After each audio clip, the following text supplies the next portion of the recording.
child whose weight is 21 kilos is prescribed amoxicillin. The dose is 40 mg per kilo per day.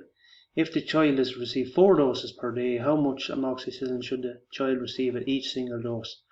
First of all, we're going to get how much the child should get each day. See, this is 40 milligrams. The child has to get 40 milligrams for each kilogram of child. So there's 21 kilos of child here. So we're going to multiply 21 by 40. Now 0 times all that just gives us zeros here. Put down a 0. 4 ones is 4. 4 twos is 8. We add up. We get 840. So that's 840 milligrams per day. Right?